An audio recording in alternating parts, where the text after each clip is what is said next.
mengelabui tekanan pemerintahan. Hal itulah yang kemudian dilakukan oleh Partai Komunis Indonesia beserta haluannya. Mereka bergerak hingga ke daerah-daerah dan kemudian mereka mendapatkan anggota yang terbilang cukup banyak. Untuk membentuk pergerakan yang kian masif, pemerintahan kolonial pun kemudian membentuk gerombolan anti-komunis yang terdiri dari kaum Menak dan kaum Priai, karena dianggap sebagai sebuah ancaman yang serius. Nah, salah satu organisasi yang termasuk anti-komunisme adalah organisasi Sarekat Hejo. Organisasi Sarekat Hejo ataupun ESA merupakan organisasi yang didirikan oleh Bupati Sumedang pada tahun pertengahan 1924. Organisasi ini kemudian menyebar ke daerah-daerah yang di sekitaran Sumedang. Namun ternyata organisasi Sarekat Hejo ini tidak mempunyai pengurus besar ataupun pengurus pusatnya. Latar belakang didirikannya organisasi Sarekat Hejo merupakan reaksi atas aksi-aksi yang dilakukan oleh Sarekat Rakyat. Namun, tentunya tidak hanya berfokus pada tujuan untuk melawan Sarekat Rakyat saja. Dalam sumber lain dikatakan bahwa didirikannya SH adalah untuk melawan agitasi dan intimidasi dari pihak komunis, serta untuk memberi garis yang jelas dalam suatu kerjasama dan saling menolong, terutama jika pengurus ataupun pemerintah memerlukan bantuan, maka rakyat pun akan segera membantunya. Beberapa tempat Sarekat Hejo berupaya untuk membunuh aktivitas Sarekat Rakyat, antara lainnya dengan melakukan propaganda tentang segi-segi negatif yang ada pada Sarekat Rakyat, atau juga melakukan sabotase terhadap kegiatan Sarekat Rakyat seperti pada peristiwa yang terjadi di Sumedang.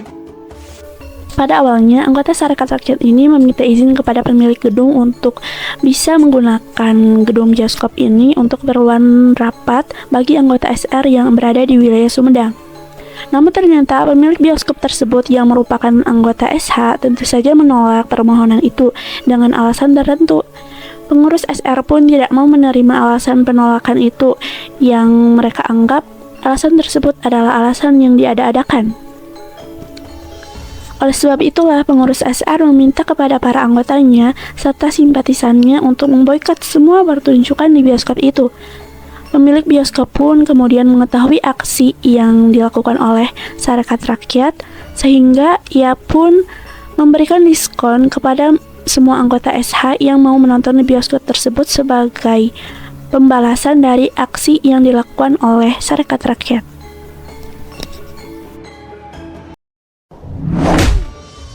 Dilancarkan oleh Sarekat Hejo membuat anggota-anggota dari Sarekat Rakyat ini merasa ketakutan. Bahkan, banyak di antara mereka yang tidak kuat atas tekanan tersebut. Bahkan banyak di antara mereka juga yang mengembalikan kartu keanggotaan anggota Sarekat Rakyat ini kepada mereka dan mereka menyatakan untuk keluar dari organisasi tersebut. Ini juga didapatkan oleh orang-orang atau murid-murid yang bersekolah di sekolah yang dikelola oleh SR atau Sarekat Rakyat. Begitupun dengan guru-guru dan tenaga pengajar yang berada di sekolah itu. Sekolah-sekolah tersebut ada juga yang diboikot gitu, sehingga menurunnya murid-murid yang ada di sana. Penurunan drastis itu kemudian menjadikan sekolah tersebut sepi.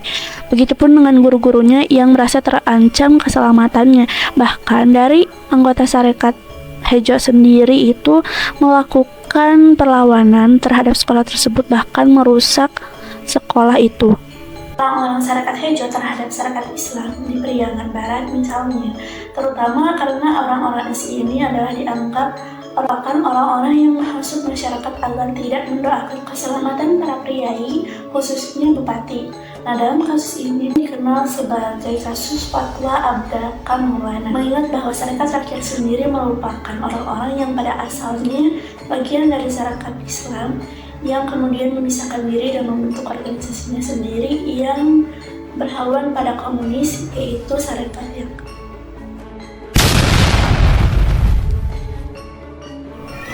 tak lama setelah terjadinya pemberontakan PKI di Banten pada akhir tahun 1926, nah di sana banyak sekali kiai dan ulama di daerah Sukabumi yang ditangkap dengan tuduhan bahwa mereka itu terlibat dalam kegiatan Sarekat Rakyat. Adapun salah satu tokoh terkenal yang bernama Kiai Haji Ajengan Ahmad Sanusi dikenal pernah menjadi advisor Syarikat Islam di lokal di Sukabumi. Kiai tersebut ditangkap dengan tuduhan terlibat dalam aksi SR dalam 2 aksi sabotase atas jaringan telepon di Sukabumi. Selain itu, Kiai Haji Ajengan Ahmad Sanusi juga dituduh menjadi penyebar fatwa Abdakal Maulana. Meski demikian, pada saat di pengadilan, pihak pemerintah tidak mampu membuktikan keterlibatan atas Kiai Haji Ahmad Sanusi ini dalam aksi-aksi Sarekat Rakyat. Namun, ia tetap ditahan bahkan kemudian diasingkan ke Batavia Sentrum. Kegiatan Sarekat Hijau ataupun Pemikiran kian menurun beriringan dengan menurunnya aktivitas yang dilakukan oleh Sarekat Rakyat ataupun PKI. Meskipun organisasi Sarekat Hijau ini terbilang sukses, namun dari pemimpinnya sendiri tidak ada upaya untuk mempertahankan organisasi ini, sehingga di beberapa daerah organisasi ini hilang begitu saja. Namun di beberapa daerah, organisasi ini telah beralih fungsi untuk melindungi para bandit ataupun preman. Dalam organisasi Sarekat Hijau ini, priai merupakan pendiri dan pendukung yang paling utama dalam organisasi. Nah, hal ini didasarkan pada priai merupakan orang-orang yang merasa terancam akan kenyamanannya. Nah, baik itu karena reformasi Islam, kemudian komunisme, maupun karena nasionalisme. Semuanya itu telah mengancam keistimewaan hak-hak yang mereka punya maupun kewibawaan yang telah mereka nikmati selama ini. Nah, agar kedudukan mereka tetap nyaman, maka struktur yang ada harus dipertahankan, yang berarti para pengancamnya harus dimusnahkan. Sekian penjelasan singkat mengenai Sarekat Hijau. Wassalamualaikum warahmatullahi wabarakatuh.